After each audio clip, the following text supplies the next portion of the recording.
বাংলাদেশে হিজড়া বলতে কোনো শব্দ নাই। আগে আপুর কথা থুকু, আগে ভাইয়ার কথাগুলো শোনেন। আমাদের পুরুষ সঙ্গ কাইটা দিয়া ভাইরে ভাই, সব হিজলাদের গোমর ফাঁস করে দিলেন এই ভাইয়াটি। বাংলাদেশে নাকি কোনো হিজলা থাকতে পারে না এবং কোনো হিজলা নাই, গোপন তথ্য ফাঁস করে দিলেন এই ভাইয়াটি। কি ভাই, বিশ্বাস হইতাছে না? আরে ভাই, এটাই সত্যি। আগে আপুর কথা থুকু, আগে ভাইয়ার কথাগুলো শোনেন। খুবই গুরুত্বপূর্ণ কথা বলেছেন। কথাগুলো অবশ্যই মনোযোগ দিয়ে শুনে যাবেন এবং ভিডিওটাকে শেয়ার দিয়ে অন্যকে দেখার সুযোগ করে দিবেন। আগে কথাগুলো শোনেন। বাংলাদেশে হিজড়া বলতে কোনো শব্দ নাই। হিজড়া বলতে কোনো শব্দ নাই। বাংলাদেশের মধ্যে কেউ হিজড়া না, সবাই পুরুষ। সবাই, অনেকের বিয়ে শাদী করে বউ বাচ্চা আছে, নাম ধরে ধরে বলে দিতে পারি কাদের আছে।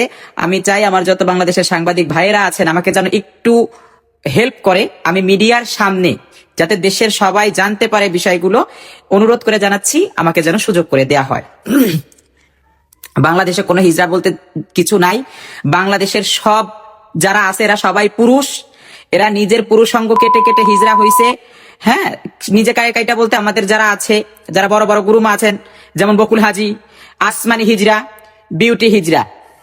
বিউটি হিজড়া হচ্ছে চিটাগং এর বিভাগের মালিক, আসমানি হিজড়া ময়মনসিংহ বিভাগের মালিক, বকুল হাজি ঢাকা বিভাগের মালিক, যশোর, খুলনা, তারপরে হচ্ছে বরিশাল, এইগুলা সমস্ত কিছু মাদারীপুর, শরীয়তপুর, এগুলা কন্ট্রোল করে বকুল হাজি। ময়মনসিংহ, নেত্রকোনা, এগুলা যা আছে এবং মুন্সিগঞ্জ, এটা কন্ট্রোল করে আসমানি হিজড়া। এবং চিটাগং এর পুরো বিভাগ সহ ঢাকার কিছু অংশ কন্ট্রোল করে বিউটি হাজি।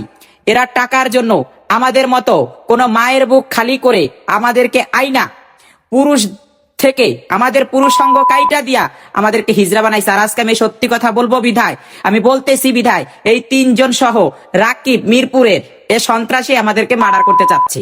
শিমলাও আছে এর সাথে, মিতালি আছে, এরা আমাদেরকে মার্ডার করতে চাচ্ছে।